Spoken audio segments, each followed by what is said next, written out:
En nuestro sexto capítulo acerca de las raíces judías de la Santa Misa, vamos a ver una gran institución divina del Antiguo Testamento.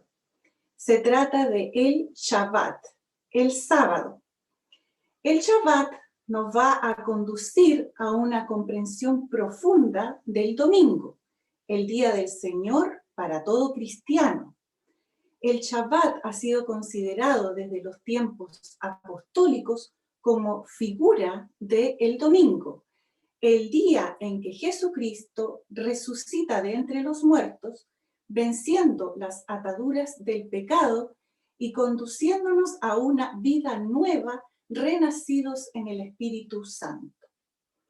Entonces vamos a entrar de lleno en el significado del Shabbat. Y para entrar de lleno en su significado, vamos a entrar en el Decálogo. El tercer mandamiento del Decálogo proclama la santidad del sábado. Para esto vamos a leer Éxodo capítulo 31, versículo 15. Y dice así: el día séptimo será día de descanso completo, consagrado al Señor. El día séptimo, dice, será día de descanso completo, consagrado al Señor. Entonces hay que hacer una primera precisión. El orden de la semana hebrea no es igual al orden de la semana de nuestra sociedad occidental. El día primero de la semana para ellos es el domingo, a diferencia de nosotros que es el lunes. El día primero para ellos es el domingo y el día séptimo es el sábado. Bien, haciendo esta precisión, los autores sagrados, explicitando el mandamiento sobre la consagración del sábado, van a hacer de todo a contexto. En el fondo, ellos explican por qué hay que santificar el día sábado. Entonces, el acontecimiento alude a propósito del mandamiento, lo encontramos en Éxodo capítulo 20, versículo 11. Y dice así: pues en 6 días hizo el Señor el cielo y la tierra, el mar y todo cuanto contienen, y el séptimo descansó. Por eso bendijo el Señor el día del sábado y lo hizo sagrado. Es decir, el primer acontecimiento al que está haciendo alusión es a la semana de la creación del universo. Y está diciendo que como al séptimo día Dios descansó, los israelitas tienen que hacer lo mismo. Al séptimo día tienen que descansar y dedicarlo al Señor. El segundo acontecimiento, aludiendo también al mandamiento, lo encontramos en Deuteronomio capítulo 5, versículo 15. Dice: acuérdate de que fuiste esclavo en el país de Egipto y de que el Señor tu Dios te sacó de allí con mano fuerte y tenso brazo. Por eso el Señor tu Dios te ha mandado guardar el día sábado. Entonces, este segundo acontecimiento por el que tienen que santificar el día sábado, se trata de la liberación que tuvieron los hebreos desde la esclavitud de Egipto hacia después el Sinaí, donde se produce la alianza. Entonces, les está diciendo, van a santificar el día sábado porque fueron liberados de la esclavitud y porque fueron conducidos al desierto donde Dios selló una alianza con ustedes. Por lo tanto, el sábado es para el Señor santamente reservado. ¿Para qué? Para alabarlo por la creación y también por las acciones salvíficas que ha hecho a favor de Israel. Pero vamos a profundizar en estos dos acontecimientos. El primero, la creación. En Génesis capítulo 1, versículo 1, nos vamos a encontrar con el inicio de un maravilloso himno al creador del universo. Esta es una página de profundo significado religioso. No es una página destinada a satisfacer nuestra curiosidad, ni tampoco a entregarnos argumentos históricos, ni de ciencias naturales, ni geográficos, ni arqueológicos, sino que se trata bien de una página, pero es la primera página de la historia de la salvación. Entonces, Dios crea en 7 días, en 6 días crea todo lo que existe, y siendo el culmen, en la cumbre de la creación, el hombre, a quien hizo por su voluntad, a su imagen y semejanza. Pero hay una gran novedad en esta creación. En 6 días creó todo lo que existe, pero al 7º día dice que Dios descansó. Por lo tanto, la gran novedad aquí es el descanso de Dios. De hecho, el relato termina afirmando, si podemos leer en Génesis capítulo 2, versículo 3. Bendijo Dios el día 7º y lo santificó, porque en él cesó Dios toda tarea creadora que había realizado. El descanso de Dios en el 7º día se convierte en modelo que el hombre tiene que imitar. Entonces, dentro de la tradición judía, el Shabbat es considerado como este sagrado 7º día de la semana, que se va a celebrar con la abstención de todo tipo de trabajo.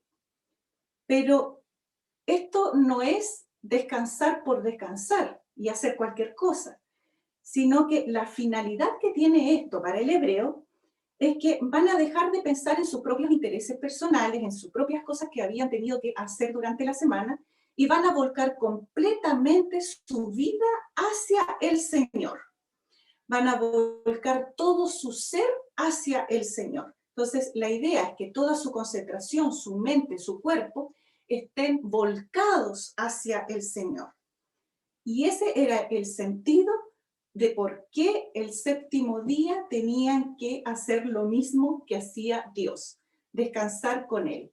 Es decir, guardar completamente el trabajo y volcarse hacia Dios. El segundo acontecimiento dice de que van a santificar el día sábado porque el Señor había obrado grandes cosas por ellos. Los había liberado de la esclavitud de Egipto y los había conducido hacia el Sinaí, donde había establecido una alianza con ellos, que lo vimos, ¿no es cierto?, en los primeros capítulos de las raíces judías de la Santa Misa. Entonces, ¿qué significaba para ellos? Al ver ese capítulo, podemos comprender mejor este acontecimiento. En el fondo, lo que entendieron los hebreos era lo que tenían que entender, de que tenían que vivir conforme a la alianza establecida con Dios. Y eso significaba que el decálogo que les había presentado Moisés allí en el desierto era para que lo cumplieran, para que obedecieran a Dios y para que llegaran teniendo una vida recta, una vida moral buena a la tierra prometida. Entonces, así fue como vivían, como debían vivir los hebreos el Shabbat, conforme a estos dos acontecimientos que son lo que explica la santificación del día sábado. Pero si vamos más allá, hay una relación profunda, profundísima entre ambos acontecimientos. La creación, el orden de la creación y la acción de la salvación, que es la liberación de la esclavitud y la alianza en el Sinaí, que eso lo vamos a entender ambas cosas como un solo movimiento que significan para nosotros la salvación, porque lo rescata de la esclavitud para hacer una alianza con ella, es decir, salvación. Entonces hay una íntima relación entre el orden de la creación y esta gran acción salvífica. ¿Ya? ¿Por qué? Porque de hecho el autor sagrado explica el día 7º, el día del descanso de Dios, lo explica con estos dos acontecimientos.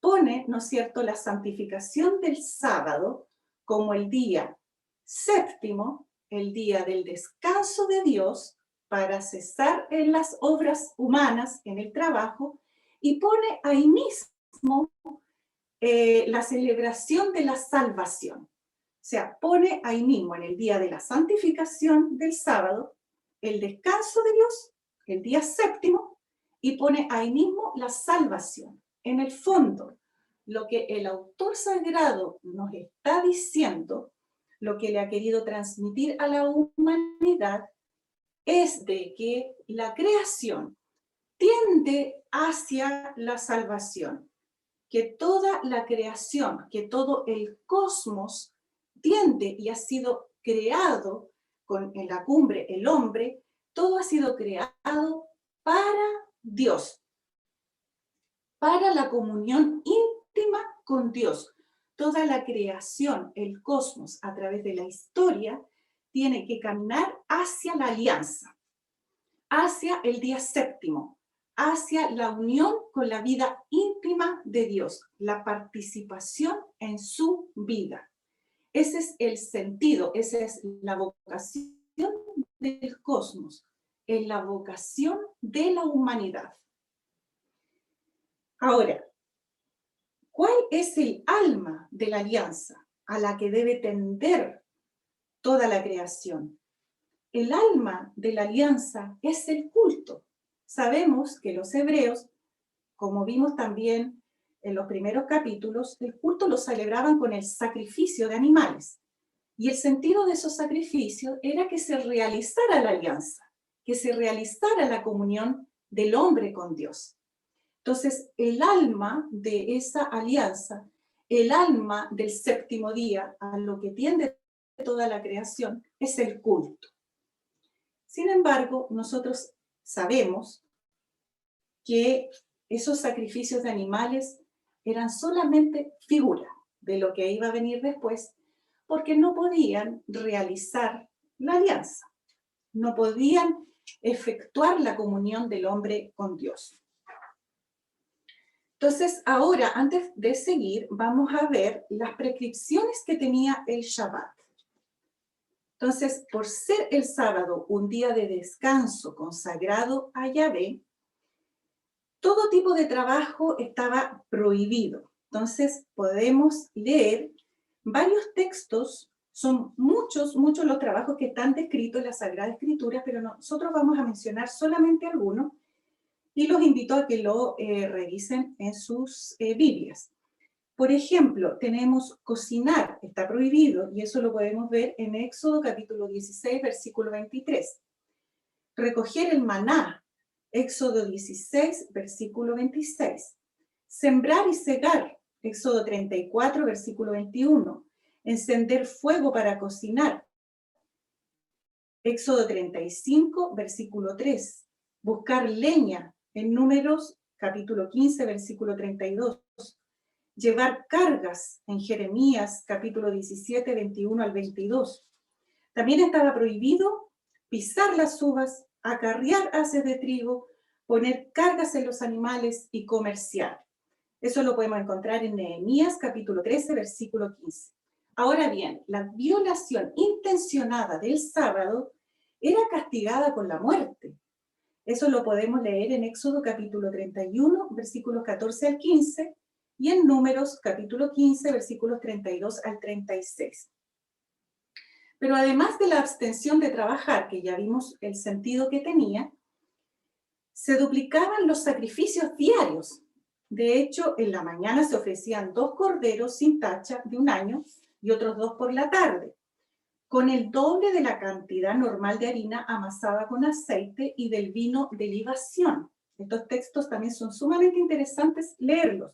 Número capítulo 28, versículos 3 al 10. Segundo, se colocaban panes de proposición frescos ante el Señor. Eso lo podemos leer en Levítico capítulo 24, versículo 5. Y en primer libro de Crónicas, capítulo 9, versículo 32. Se acudía a escuchar la instrucción de los profetas. Segundo libro de los Reyes, capítulo 4, versículo 23. Se convocaba una asamblea santa en el santuario para el culto solemne. Levítico, capítulo 23, versículo 2 al 3, y Ezequiel, capítulo 46, versículo 3. Entonces, había una observancia estricta del Shabbat y se cumplían a fondo todas estas prescripciones. Sin embargo, sabemos, ¿no es cierto?, por los mismos relatos del Nuevo Testamento, en que se llevaba esto a un extremo tremendo. Era una observancia escrupulosa, era una abstención hasta de lo más mínimo en el trabajo. Sin embargo, a pesar de que era escrupuloso, era para ellos la expresión central de algo que era para ellos el centro, o sea, lo más importante de sus vidas, ser parte de la vocación de la humanidad, ser parte de la vocación del cosmos, poder ser partícipe de la alianza. Entonces, para ellos era sumamente relevante cumplir con estas prescripciones al pie de la letra.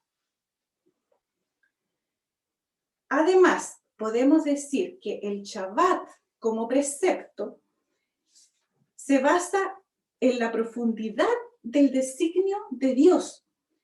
Es decir, por algo está en el Decálogo, y es el tercer mandamiento del Decálogo. Entonces, todos los hebreos, toda la comunidad de los israelitas, sabía que acá era algo inmenso, era algo infinito. Tenían que cumplirlo. Formaba parte de su relación íntima con Dios.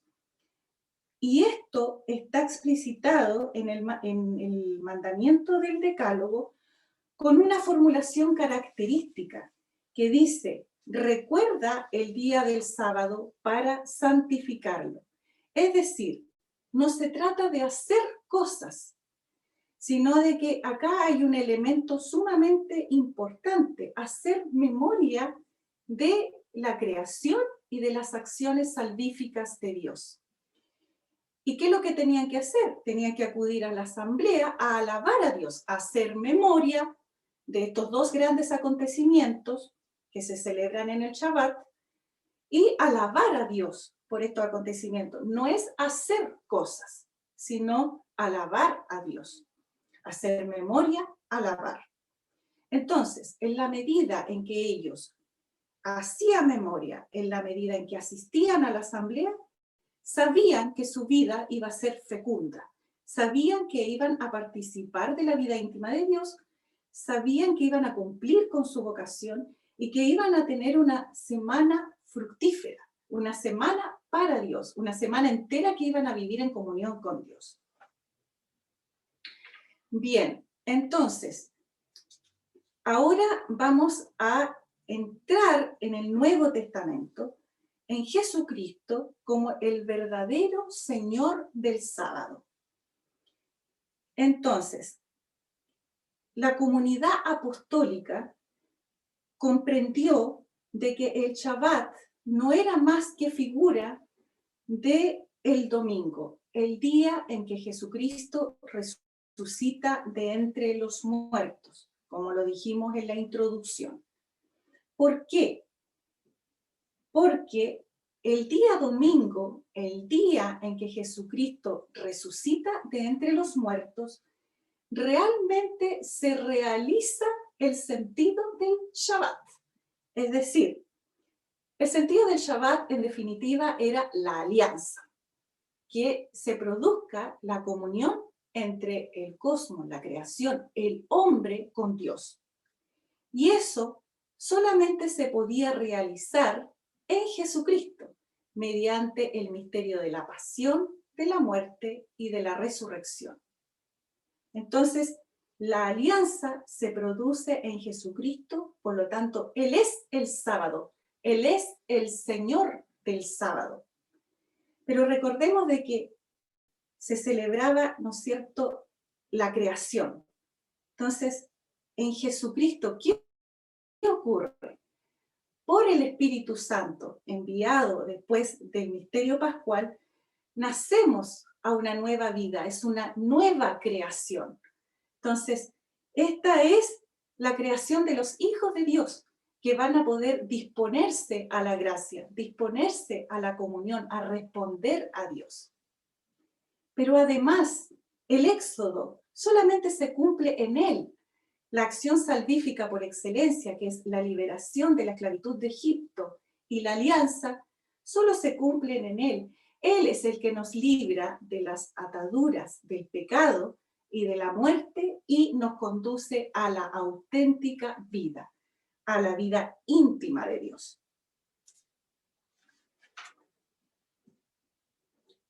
Por lo tanto, el domingo no es sustitución del sábado, de ninguna manera, es su realización. El domingo realiza el Shabbat. En el domingo se realiza todo el misterio que envolvía al Shabbat, todo lo que se tenía que realizar en el día séptimo. Él es Jesucristo, la realización del sábado. Entonces, ¿cuál es el alma ahora de esta alianza que hace Jesucristo y que permite la comunión de nosotros con Dios? ¿Cuál es el alma de esto? Si en el Antiguo Testamento decíamos que el alma de la alianza era el culto, pero el culto consistía en el sacrificio de animales que se suponía que permitían la comunión de los hombres con Dios. Eso era solamente figura del alma de esta nueva y eterna alianza. El alma de esta nueva y eterna alianza es la Santa Misa. ¿Por qué? Porque en la Santa Misa se hace presente la pasión, la muerte y la resurrección de Jesucristo. Entonces, con esto podemos concluir de que la creación entera, todo fue creado, todo el cosmos ha sido creado y el hombre en su cumbre para la liturgia, para la Santa Misa, lugar donde se hace presente el misterio pascual y donde cada día que participamos de ella, entramos más y más en comunión con Dios por gracia de Jesucristo. Ahora, hay dos elementos importantes que nos faltan ya para terminar, que es el testimonio del Nuevo Testamento sobre el domingo. Aquí podemos revisar que la resurrección de Jesucristo de entre los muertos tuvo lugar el primer día después del sábado. Eso lo podemos leer en Marcos capítulo 16, versículo 2 al 3, y Lucas capítulo 24, versículo 1. El domingo se manifestó a los 2 discípulos de Emaús, es decir, fue un día domingo. Lucas capítulo 24, versículos 33 al 35.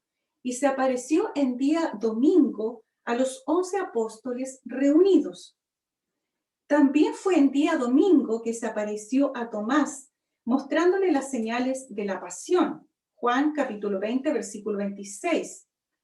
Era domingo el día de Pentecostés, primer día de la 8ª semana después de la Pascua judía. Era domingo el día del primer anuncio y de los primeros bautismos. Hechos capítulo 2, versículo 41. Y fue el domingo la epifanía de la iglesia, manifestada como pueblo, en el que se congregan en unidad todos los discípulos. Por último, ¿cuál es el testimonio de los padres de la iglesia acerca del domingo?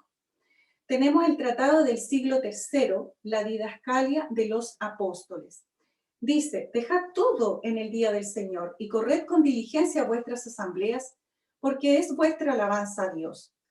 San Justino, en su primera apología dirigida al emperador Antonino y al Senado, describía con orgullo la práctica cristiana de la asamblea dominical. San Basilio dice, el Santo Domingo, honrado por la resurrección del Señor, primicia de todos los demás días. San Agustín llama al domingo sacramento de la Pascua. Y por último, quiero decir un testimonio que está guardado del año 304 después de Cristo, que nos va a ayudar a una reflexión profunda de cada uno de ustedes cuando termine este video. Dice, durante la persecución de Diocleciano, fue prohibida la Santa Misa Dominical, con una severidad enorme. Es decir, el que no cumplía, moría. Entonces fueron muchos los cristianos valerosos que desafiaron el edicto imperial y aceptaron la muerte, pero por ningún motivo faltar a la Eucaristía. Entonces, cuando los funcionarios romanos sorprendieron a unos 50 cristianos celebrando la Santa Misa en el norte de África, los sometieron a un interrogatorio y estas actas se guardan hasta el día de hoy y las podemos leer. Entonces, Bueno, el acta tiene varias preguntas y respuestas, yo voy a resaltar solamente dos. Se hace una pregunta al sacerdote que está celebrando la Santa Misa. Le dice, ¿por qué han hecho eso? Está prohibido por el emperador. Entonces él dice, lo hemos hecho porque no se puede obviar lo que es del Señor. Y resulta aún más sorprendente la respuesta del dueño de casa. Dice, no podemos existir sin el día del Señor. Entonces, esto nos remite a ver lo que era figura en el Antiguo Testamento, que decía, el que no cumple el Shabbat, muere. Eso es figura de lo que los cristianos, y sobre todo los primeros cristianos, entendieron. Si no tenemos la Santa Misa, morimos espiritualmente. Significa la muerte del cristiano. No podemos existir sin la Santa Misa.